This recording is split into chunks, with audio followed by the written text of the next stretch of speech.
ప్రభాస్ అన్న కెరీర్‌లో ఇప్పటివరకు వచ్చిన మూవీస్ అన్నిట్లో ఫ్లాప్ మూవీస్ ఏంటో ఈ వీడియోలో చూద్దాం. మొత్తం 7 ఫ్లాప్ మూవీస్ అయితే ఉన్నాయి. అందులో 2 డిజాస్టర్స్ కూడా ఉన్నాయి. నెంబర్ 1 రాఘవేంద్ర. 2003లో ఈ మూవీ 3 కోట్ల బడ్జెట్‌తో రిలీజ్ చేస్తే బాక్స్ ఆఫీస్ వద్ద కేవలం 2 కోట్లు మాత్రమే కలెక్ట్ చేసి ఫ్లాప్ అయింది. నెంబర్ 2 అడవిరాముడు. 2004లో ఈ మూవీని 10 కోట్ల బడ్జెట్‌తో రిలీజ్ చేస్తే 5 కోట్లు మాత్రమే కలెక్ట్ చేసి ఫ్లాప్‌గా నిలిచింది.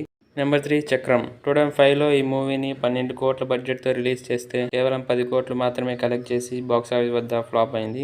చెప్పాలంటే ఇది ఒక మంచి మెసేజ్ ఉన్న మూవీ. ఆ టైంలో ఆడియన్స్కి అర్థం కాక ఈ మూవీని అయితే ఫ్లాప్ చేశారు.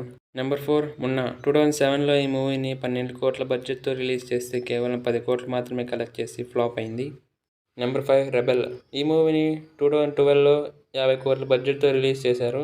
కానీ 47 కోట్లు మాత్రమే కలెక్ట్ చేసి బాక్స్ ఆఫీస్ వద్ద ఫ్లాప్ అయింది.